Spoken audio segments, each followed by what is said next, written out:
ঈদুল আজহাকে কেন্দ্র করে কুমিল্লা শহরের মূল বিনোদন কেন্দ্র ধর্মসাগর পাড়, রানীর কুটির, গোমতী নদীর পাড় সহ আশপাশের এলাকায় ভিড় বেড়েছে দর্শনার্থীদের। বিস্তারিত জানাতে ধর্মসাগর পাড় থেকে সরাসরি যুক্ত হচ্ছেন প্রতিনিধি হুমায়ুন কবির জীবন। জীবন, আমরা ঈদকে কেন্দ্র করে আসলে মানুষ বা পর্যটকদের ভিড় জানাতে চাচ্ছিলাম আমাদের দর্শকদেরকে, কোথায় কোথায় তারা যাচ্ছেন আপনার মাধ্যমে জানতে চাই সেখানকার অবস্থা।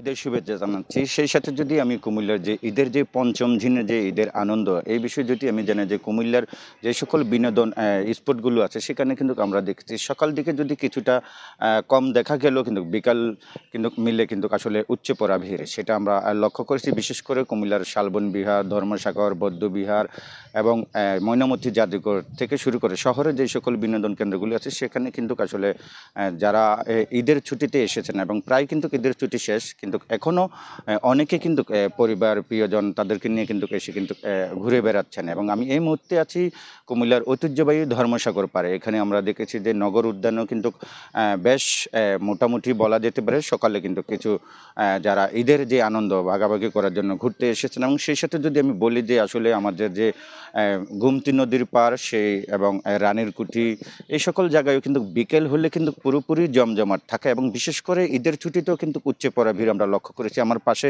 একজন এখানে নাগরিক আছেন যিনি সংস্কৃতি কর্মী এবং সাংবাদিক। সে সাথে এখানে তিনি এই ধর্মসাগর পাড়ে নিয়মিত আসা যাওয়া করেন। পরিবার নিয়ে আপনি আবার ঈদ কেমন করলেন? আসলে মূলত ঈদের আনন্দটাই একটি ভিন্ন। আপনি আপনি জেনে জেনে থাকবেন যে এই যে আমরা যেখানে আছি ১৪৫৮ সালে রাজা মাণিক্য বাহাদুর সুপেয় পানির জন্য কিন্তু এই ধর্মসাগরটি খনন করেন।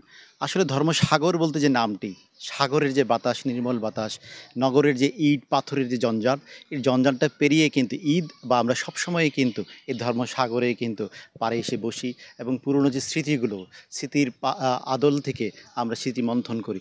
অনেক জায়গা থেকে দেশের বিভিন্ন প্রান্ত থেকে বন্ধু-বান্ধব ঈদের সময় আমরা আসে এবং সেখানে আমরা বিকেলবেলা এবং এই সকালবেলায় কিন্তু ভোরবেলায় যখন কাকডাকা ভোরে পাখির নির্মল কলরবে আমরা কিন্তু সেখানে ভ্রমণ করি এবং হাঁটি। এই হচ্ছে কুমিল্লার ধর্মসাগর।